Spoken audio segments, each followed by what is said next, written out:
अस्सलाम वालेकुम dear students, welcome to the connected class of chemistry. आज के लेक्चर में जो हमने चीज़ पढ़नी है आपको बोर्ड के ऊपर नज़र आ रहा होगा, कंसंट्रेशन और कंसंट्रेशन यूनिट्स क्या हैं। हम जो सॉल्यूशन की कंसंट्रेशन है उसको कितने यूनिट्स के अंदर डिवाइड करते हैं, पढ़ते हैं और उसको हम आज सीखने की कोशिश करेंगे। लास्ट लेक्चर में हमने जो सीखा था वो एम्पिरिकल फार्मूला और मॉलिक्यूलर फार्मूला, उसका एक शार्ट क्वेश्चन था जिसमें हमने डिफरेंशिएट को सीखा था और साथ में हमने जो न्यूमेरिकल थे जो परसेंटेज से या ग्राम से हम एम्पिरिकल फार्मूला बनाने को सीखा था हमने। और साथ में मैंने एक असाइनमेंट भी आपको दी थी जिसमें मैंने एक्सरसाइज के 3 क्वेश्चन मार्क करवाए थे और बताया था कि आपने सॉल्व करने हैं।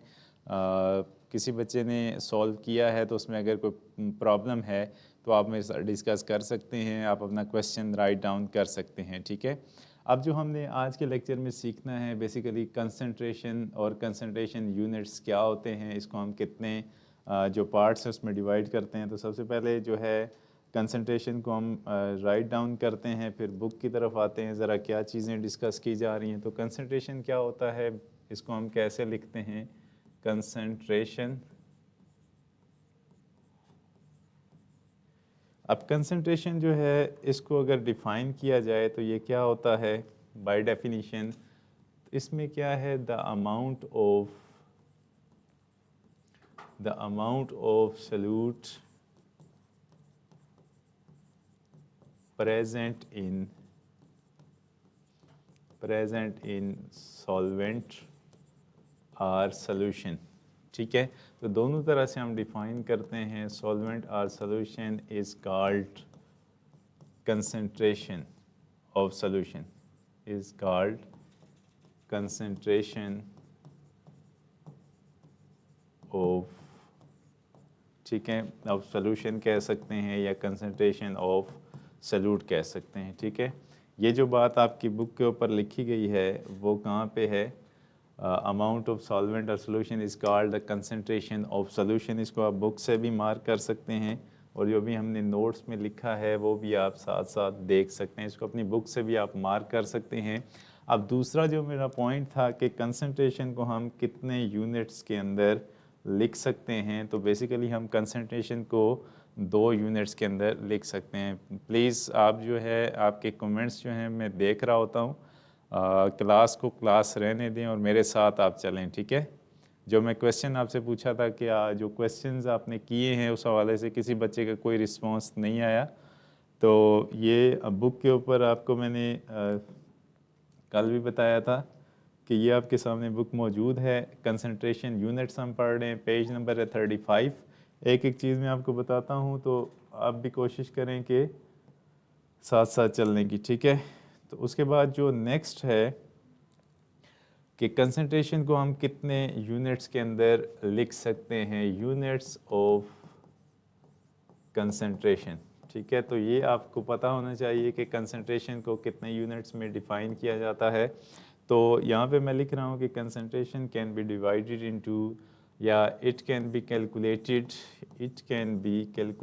इन 2 units, calculated in 2 units.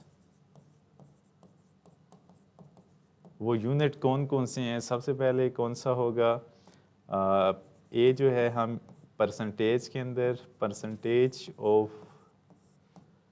Percentage of solution, इसमें भी हम डिफ़ाइन करते हैं जो कि कंसंट्रेशन यूनिट होगा।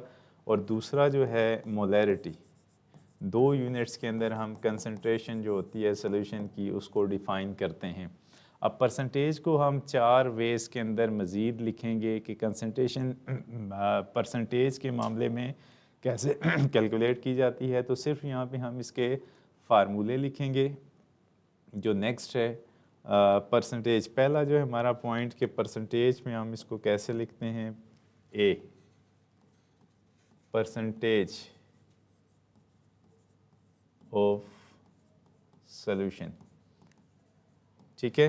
तो एग्जांपल में अगर देखा जाए कि परसेंटेज क्या होती है, फॉर एग्जांपल जो सल्फ्यूरिक एसिड है H2SO4, इसकी अगर आप जो स्टॉक सॉल्यूशन बोतल होती है उसके ऊपर अगर आप देखें तो जो उस बोतल के ऊपर लिखा होता है लेबलिंग, जैसे ये हमारे पास एक स्टॉक बोतल है सल्फ्यूरिक एसिड की, ग्लास बोतल जो आप लैब स्टैंडर्ड में यूज़ करते हो, तो इसके ऊपर एक वर्डिंग लिखी होती है जो कभी आपके नज़र से गुजरी हो, तो इसके ऊपर लिखा होता है 98%।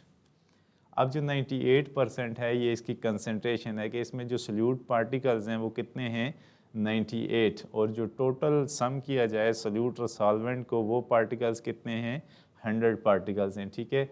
और उसके बाद जो दूसरा है HCl को अगर हम देखते हैं तो HCl की जो परसेंटेज होती है वो हम कितनी लिखते हैं उसको भी हम चेक कर लेते हैं। HCl की जो परसेंटेज होगी वो 37% और 10.1 मोलर। ये आपके ऑब्जेक्टिव के लिए मोस्ट इम्पॉर्टेंट है कि HCl की जो परसेंटेज होती है वो कितनी है MCQs के हवाले से,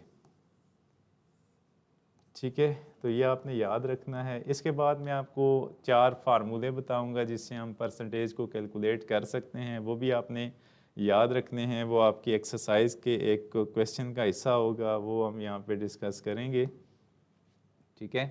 तो जो परसेंटेज है, परसेंटेज को कितने तरीक़ों से कैलकुलेट किया जाता है। परसेंटेज क्या होती है, मैस बाय मैस। उसके बाद क्या होगी परसेंटेज मैस बाय वॉल्यूम, ठीक है। तीसरी क्या होगी परसेंटेज वॉल्यूम बाय वॉल्यूम, और चौथी क्या हो जाएगी परसेंटेज वॉल्यूम बाय मैस, ठीक है। इसके लिए हम जो फार्मूला डिफ़ाइन करेंगे वो कैसा होगा, उसको हम कैसे लिखेंगे वो आप ज़रा देख लें। तो सबसे पहले जो हमने लिखा है परसेंटेज मैस बाय मैस, तो हम क्या लिखेंगे, मैस ऑफ सल्यूट, इसको हम किससे डिवाइड करेंगे, mess of solution, mess of solution multiply by 100। अब आपको ये परसेंटेज जो हम कैलकुलेट कर रहे हैं वो आपको नज़र भी आ रही है कि परसेंटेज को कैसे कैलकुलेट किया जाता है।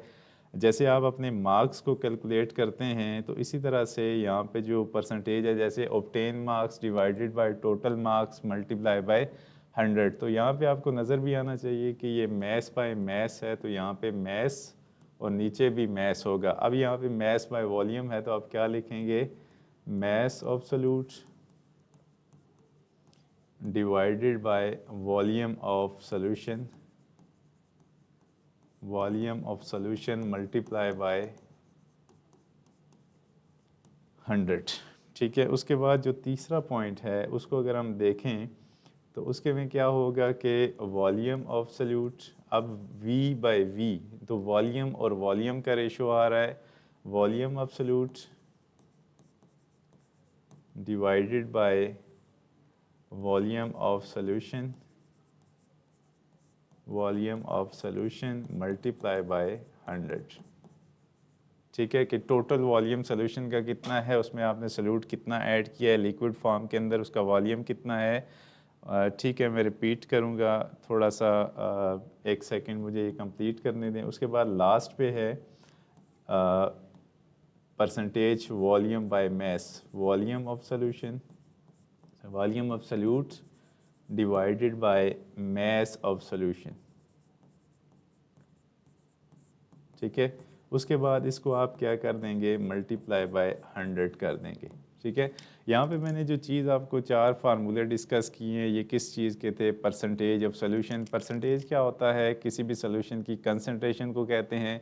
कंसंट्रेशन क्या होती है कि किसी भी सॉल्यूशन के अंदर जो अमाउंट ऑफ सॉल्यूट है वो कितना है टोटल सॉल्यूशन के अंदर।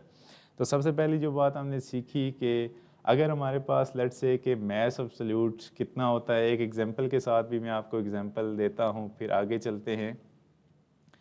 लेट्स से कि हमारे पास मैस ऑफ सॉल्यूट जो है वो कितना है, एग्जांपल भी कर लेते हैं, उसको कैलकुलेट करते हैं। अगर वो आपको कहता है कि मैस, ये जो मैस ऑफ सॉल्यूशन है टोटल वो कितना आया, लेट्स से कि हमारे पास है 20 gram mass of solution for example, ये जैसे कोई जेल आपके पास होती है जो आप बाउंड्स के लिए इस्तेमाल करते हैं, जेल या लोशन, तो उस फॉर्म में वो सॉलिडिफाइड जेल होती है। जैसे वैसलीन टाइप कोई जेल है तो वो सॉलिडिफाई होता है, उसमें सल्यूट और सॉल्वेंट को मिक्स किया जाता है, तो उस पर जो हम मैस कैलकुलेट करेंगे टोटल सोल्यूशन का, वो mass of solution for example उस टोटल जेल का जो मैस आ गया वो 20 ग्राम है।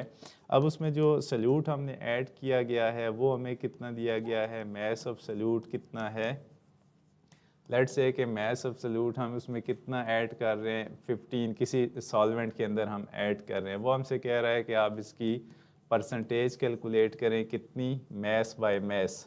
तो इसके लिए जो हम फार्मूला यूज़ करेंगे, परसेंटेज मैस बाय मैस कितना आ जाएगा, mass by mass is equals to mass in grams of solute divided by mass of solution multiply by 100। तो इसका आंसर कितना आ जाएगा, इसको ज़रा डिवाइड करें तो कितने परसेंट इसमें हमने सल्यूट को ऐड किया गया है ये आपके पास आ जाएगा। ठीक है, इसका ज़रा आंसर मुझे बताइएगा।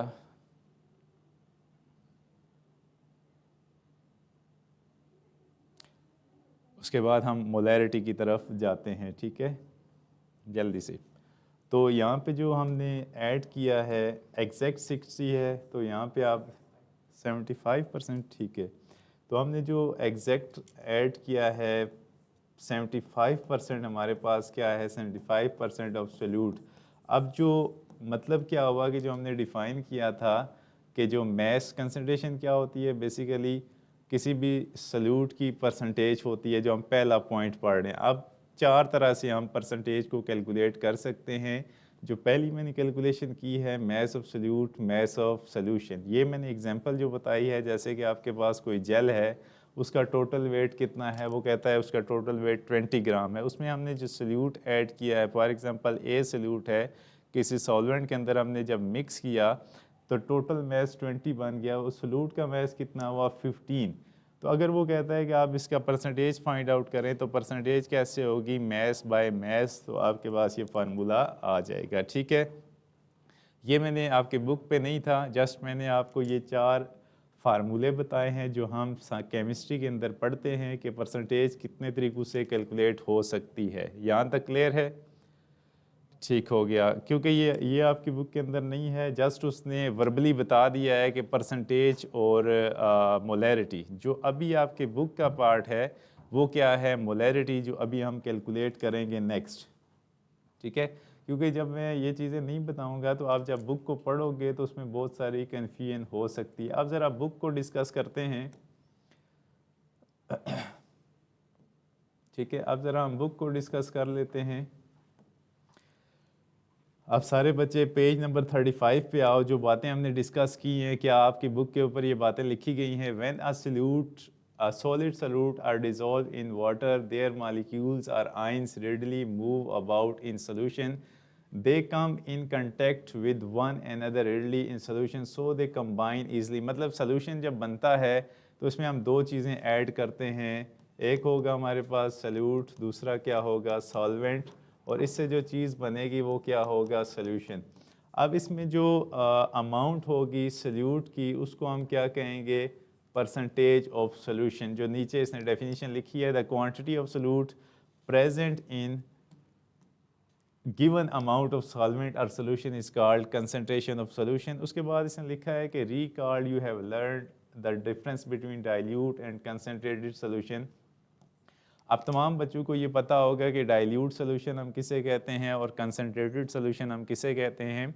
डाइल्यूट, मुझे अंदाज़ा है आप अच्छे बच्चे हैं सारे, तो मैं थोड़ा सा रिपीट कर देता हूँ कि डाइल्यूट सॉल्यूशन क्या होता है, जिसमें अमाउंट ऑफ सॉल्यूट बहुत कम होता है एज़ कम्पेयर टू सॉल्वेंट। जैसे आप क्या कहते हैं कि घर में कोई शरबत बनाते हो, फॉर एग्ज़ाम्पल आप वाटर के अंदर शुगर ऐड करते हो, बाद औक़ात जब आप वो टेस्ट करते हैं तो आपको शुगर कम फील होता है, तो इसका मतलब है कि वो कौन सा सॉल्यूशन होगा, डाइल्यूट सॉल्यूशन। बाद औक़ात घर में चाय बनती है तो आप जो ही वो चुस्की लेते हैं, टेस्ट करते हैं, तो आपको इतना ज़्यादा मीठा फील होता है, तो वो सॉल्यूशन कौन सा हो जाएगा, कंसनट्रेटेड। मीन के जो अमाउंट ऑफ सल्यूट है वो इंक्रीज़ हो रहा है। जब अमाउंट ऑफ सल्यूट इंक्रीज़ होता है तो उस सॉल्यूशन को हम क्या कहते हैं, कंसनट्रेटेड सॉल्यूशन। तो दो चीज़ें हमने दोबारा यहाँ पे सीखी, डाइल्यूट और कंसनट्रेटेड। डाइल्यूट में परसेंटेज कम से कम होती है, कंसनट्रेटेड की परसेंटेज ज़्यादा से ज़्यादा होती है, ठीक है। अगर मैं लिखता हूँ कि 98% इज़ मोर कंसनट्रेटेड और 18.1% इज़ मोर कंसनट्रेटेड, तो कौन सा मोर कंसनट्रेटेड होगा? 18.98%। तो आपको ये भी याद होना चाहिए, अभी मैंने आपको बात बताई थी कि 98% किसकी कंसनट्रेशन होती है? 98% इज़ मोर कंसनट्रेटेड। 98% किस एसिड की कंसनट्रेशन है? H2SO4, yes. तो आपको ये ज़बानी याद होना चाहिए, ये MCQs में अगर आ जाता है कि H2SO4 की कंसनट्रेशन कितनी है? 98%, और 18.1 किसकी होगी? HCl की। तो ये ज़बानी आपको याद होना चाहिए। उसके बाद solution whose concentration is relatively high, you can find dilute and concentrated solutions units in your of common acids and bases in your chemistry laboratory. Lab के अंदर जब आप जाते हैं तो मैंने आपको एक बोतल बताई थी एक डायग्राम में, इसको हम क्या कहते हैं? स्टॉक बोतल। ये जो आपको नज़र आ रही है एक रीएजेंट बोतल हो सकती है, फॉर एग्जांपल ये हम कहते हैं इसको रीएजेंट बोतल, ग्लास की होती है, शीशे की बड़ी सी, उसके ऊपर लेबलिंग होती है ऐसे, इसके ऊपर लिखा हुआ है 98%। तो यही बात वो बता रहा है कि जब आप केमिस्ट्री लेबॉर्ट्री में जाते हैं तो आप वहाँ पे बहुत सारी बोतलों को देखते हैं जिसके ऊपर लेबलिंग होती है, परसेंटेज लिखी होती है या कैपिटल M लिखा होता है, जो हम नेक्स्ट पढ़ेंगे मोलैरिटी में। Chemist use many concentration units, here we will discuss molarity and strength. Strength को मैंने कुछ हद तक डिस्कस किया है, जिसको ये परसेंटेज के साथ 4 फार्मूले मैंने डिस्कस किए हैं, वो न्यूमेरिकल में जाएंगे तो उसमें देखेंगे। यहाँ पे जो चीज़ अभी मैं बताऊंगा आपको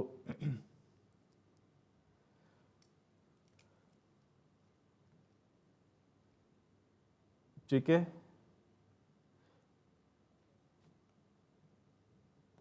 ठीक हो गया। अच्छा, यहाँ पे जो मैं चीज़ अभी आपको बताना चाह रहा था कि जो अभी हमने डिस्कस किया कि मोलैरिटी को मैं डिफ़ाइन भी करूँगा, नेक्स्ट पैराग्राफ में देखें तो 18 मोलर स्टैंड्स फॉर। अब एक नई बात आ रही है कि 98% तो हमने पढ़ लिया, अब अगर उसके साथ एक मैंने कहा है कि इसी 98% के साथ लिखा होता है R18 कैपिटल M। अब एक नया कंसेप्ट हम सीखने जा रहे हैं कि इसको हम कैपिटल M लिखते हैं, ये भी कंसंट्रेशन यूनिट है जिसको हम किस फॉर्म में लिखते हैं? Moles per decimetre cube. ये भी आपने 9th क्लास के अंदर जब मोलैरिटी को कैलकुलेट किया था उसमें आपने सीखा था। इसकी मैं पहले डेफिनेशन लिखूंगा और उसके बाद हम इसके यूनिट्स लिखेंगे, ठीक है। 18 और उसके बाद क्या होगा? 12.1 मोलर HCl। तो सबसे पहले हम जाते हैं ज़रा मोलैरिटी को डिफ़ाइन कैसे करते हैं, और उसके बाद जो है नेक्स्ट जो आगे चीज़ है उसको हम देखते हैं। यहाँ तक किसी बच्चे का कोई सवाल है तो वो पूछ सकता है। ये जो रियान फ़ारूक का क्वेश्चन है कि न्यूमेरिकल्स के अलावा किसी तरह के शार्ट क्वेश्चंस आ सकते हैं, तो मैंने आज शायद आपका फर्स्ट लेक्चर है मेरे साथ या पहले भी आप लेते रहे हैं, तो मैं हर जहाँ पे थ्योरी होती है इस चैप्टर में कुछ फॉर्मेटिव भी हैं, ये सारे SLO बेस्ड ही हैं। जैसे मैं आपको कोई एग्जांपल कराता हूँ, जैसे मैंने 4 पॉइंट्स परसेंटेज के लिखाए, तो वो SLO बेस्ड ही हैं कि how can you calculate the percentage of solution right 4 ways. तो बाद औक़ात आपकी बुक के ऊपर एक लाइन लिखी होती है जिसके अंदर बहुत सारी बातें होती हैं, तो वो हम साथ साथ लिख रहे होते हैं।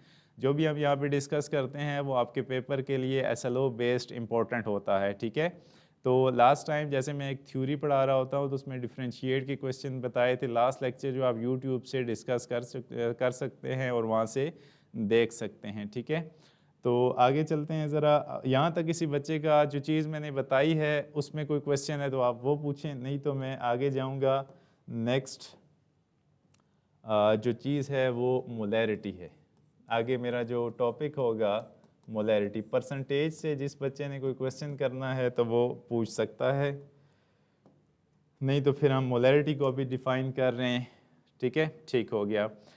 मैं आपको टाइम दूंगा, फिर आपने उसमें से जो भी स्क्रीन शॉट्स लेने हैं वो ले लीजिएगा। मोलैरिटी क्या होती है? ये भी क्या होती है? It is also concentration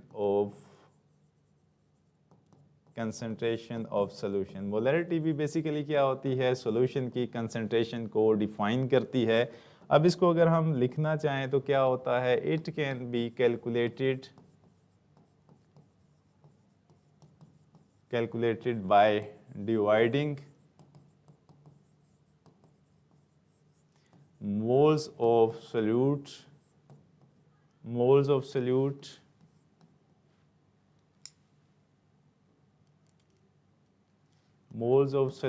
to the volume of solution। ठीक है, इसकी जो एग्जैक्ट अगर डेफिनेशन हम लिखते हैं तो वो क्या हो सकती है, ये भी हम लिख सकते हैं कि molarity is defined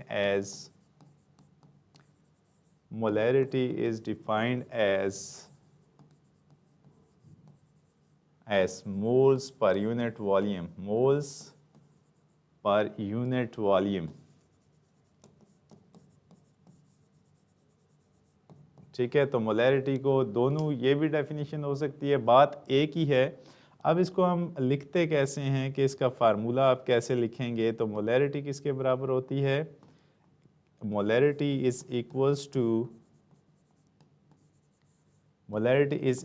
two moles of solute. इसको हम किस से डिवाइड कर देंगे, डिवाइडेड बाय वॉल्यूम किस में होना चाहिए आपका, इस लेवल के ऊपर आपने याद रखना है डेसीमीटर क्यूब और जो लीटर है ये दोनों एग्जैक्ट बराबर होते हैं, तो यहाँ पे हम डेसीमीटर क्यूब ऑफ सॉल्यूशन लिख रहे हैं। ठीक है, तो इस तरह आप इसकी मोलैरिटी को कैलकुलेट कर सकते हैं।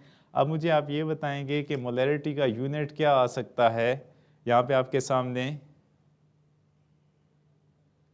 ठीक है, फॉर एग्जांपल जैसे मैंने अभी आपको एक चीज़ बताई है, पहले तो मुझे आप ये बताएं कि इसका यूनिट क्या आ सकता है, फिर मैं आपके साथ क्वेश्चन की एग्जांपल दे सकता हूँ जो पेपर में आपके लिए आ सकता है। ठीक है, इसका यूनिट क्या होगा, जल्दी से, molarity is equals to capital M होगा, लेकिन वो कैपिटल एम किसके बराबर होता है, जो आपकी बुक के ऊपर शुरू में मोलैरिटी के साथ ब्रैकेट में एक चीज़ लिखी गई है, वो कैसे आएगी वो भी आपने याद रखनी है। हम कैपिटल एम लिखते हैं तो कैपिटल एम किसके बराबर होता है, ग्राम्स पर डेसीमीटर क्यूब नहीं आएगा, देखें मोल, तो क्या हो जाएगा, मोल पर डेसीमीटर क्यूब इसका यूनिट आएगा। आप जो आपकी जो बुक है उसकी टॉप के ऊपर आप देखें तो इसके साथ क्या लिखा गया है, मोल पर डेसीमीटर क्यूब मोलैरिटी, और ब्रैकेट में मोल पर डेसीमीटर क्यूब लिखा गया है।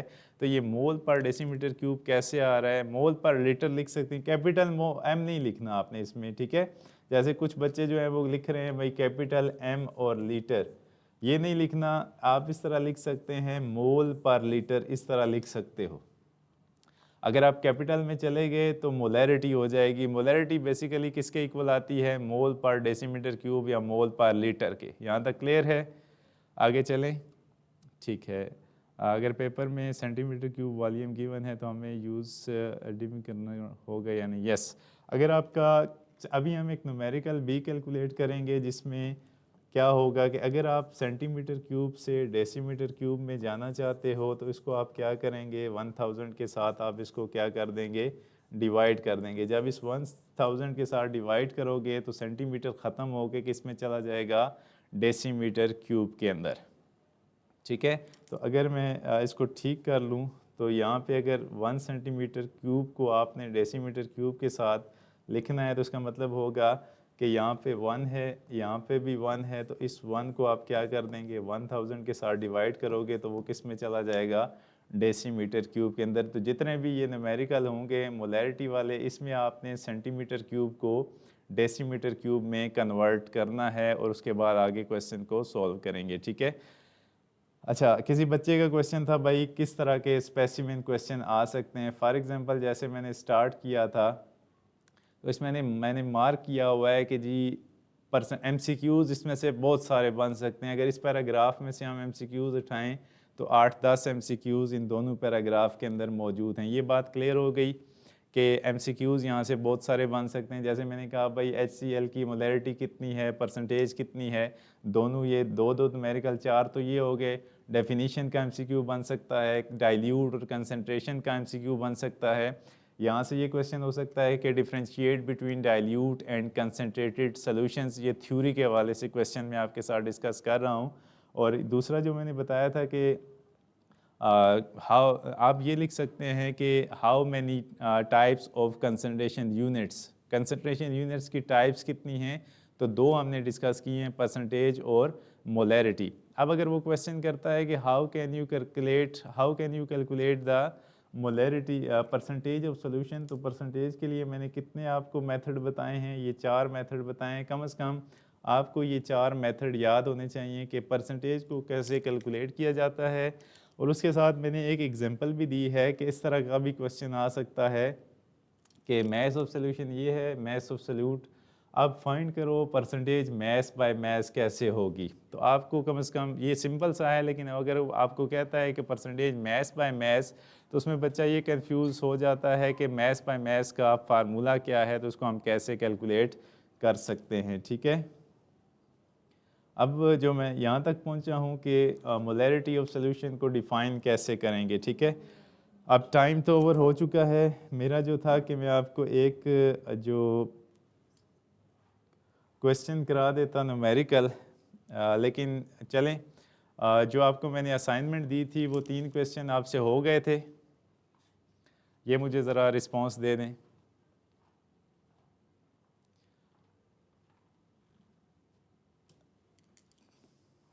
ठीक है, मैं आपके सामने स्क्रीनशॉट कर देता हूँ। जिन्होंने स्क्रीनशॉट लेने हैं वो 1 बाय 1 मैं आपके सामने ऐड करता जाता हूँ। ये मैंने जो मार्क किया था इसको भी आप ऐड कर लें ताकि आपको पता चल जाए कि किस पॉइंट के ऊपर क्या क्या लिखा हुआ है। ठीक है, ठीक है, क्लास आप छोड़े नहीं, क्योंकि कुछ हम असाइनमेंट भी दे देते हैं। जैसे मैंने एक क्वेश्चन कराऊंगा या 2 कराऊंगा, तो उसके साथ आप दूसरा जो है वो आपकी असाइनमेंट होती है। अब नेक्स्ट पे जाएं, ये डन हो गया, नेक्स्ट की तरफ मूव करें। अच्छा, नेक्स्ट जो है इसको भी आप स्क्रीनशॉट करें, कंसंट्रेशन और इसकी जो टाइप्स हैं यूनिट्स की वो आप स्क्रीनशॉट कर लें। ठीक है, ठीक है, मैं रिपीट कर देता हूँ, आप इसको पहले नोट करते जाएं। उसके बाद नेक्स्ट आ गया, ये कुछ इस तरह से है।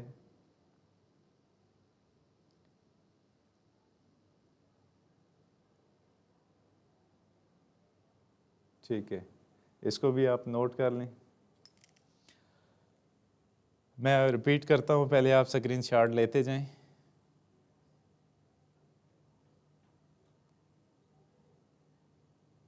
ठीक है, स्क्रीनशॉट लेके डन करते जाएं, फिर आगे हम जाते हैं। नेक्स्ट है, इसको भी आप मार्क करें जहाँ से मैं अंडरलाइन करता हूँ, ताकि आप वो पॉइंट याद रखें कि MCQs क्या हो सकता है। यस,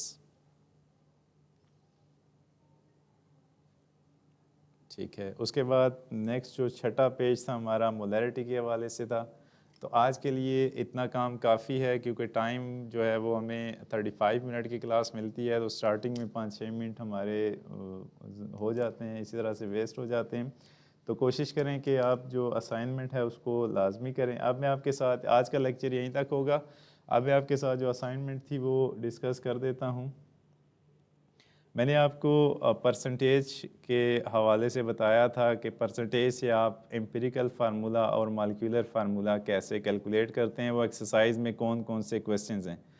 अब मैं पेज नंबर बताता हूँ, आप एक्सरसाइज पे पहुँचें सारे बच्चे। एक्सरसाइज में आप जाएंगे तो जो क्वेश्चन है, ठीक है, क्वेश्चन नंबर 6 पे, क्वेश्चन नंबर जो है 1 भी है।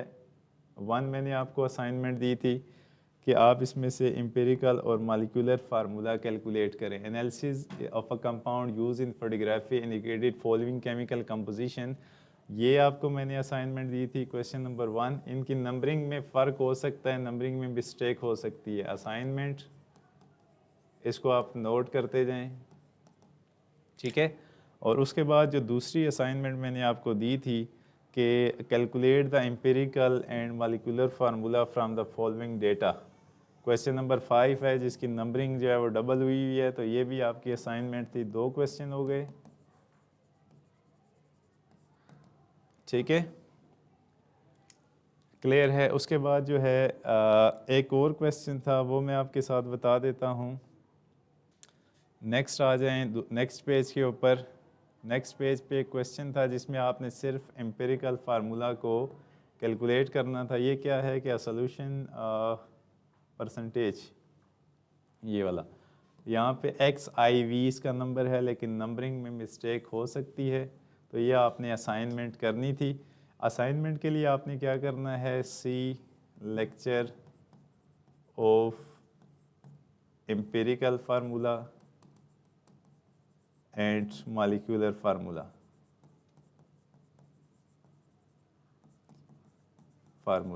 ठीक है। ये हमारे लेक्चर्स जो हैं वो YouTube पे रिकॉर्डेड फॉर्म में मौजूद हैं। तो आप सब बच्चों को YouTube का प्लेटफॉर्म पता है, उस पर कोई इशू है तो मैं आपको बता देता हूँ, वहाँ से आप ये लेक्चर देख सकते हैं। और किसी बच्चे का वहाँ पे बहुत कम कमेंट्स आते हैं, जब आप वहाँ पे अपने मैं बता देता हूँ। ये जो आज फर्स्ट डे आए हैं बच्चे उनके लिए है FDE connected classroom. FDE connected classroom को आप YouTube पे सर्च करेंगे तो वहाँ पे आपको चैनल शो होगा और उसमें आपने प्लेलिस्ट के अंदर जाना है, प्लेलिस्ट केमिस्ट्री और इसके साथ लिखा होगा मैट्रिक X और यहाँ पे क्या लिखा होगा 2026 और 2027। इसमें आप जब सर्च करेंगे तो इस प्लेलिस्ट के अंदर सारे मैट्रिक के क्वेश्चंस आ जाएंगे, ठीक है, क्लियर है सबको। अभी हमारी क्लास का जो टाइम है वो आवर है, फिर कल इंशाल्लाह मज़ीद जो है वो इस पर डिस्कस करेंगे। कल आप लोग मोलैरिटी के हवाले से प्री रीड करके आएँ ताकि जो न्यूमेरिकल्स हैं वो साथ साथ डिस्कस किए जाएँ और इस चैप्टर को क्लोज़ किया जाए। मैं आपका इंस्ट्रक्टर मोहम्मद इदरीस आपसे इजाज़त चाहूँगा। अल्लाह हाफिज़, खुश रहें, आबाद रहें।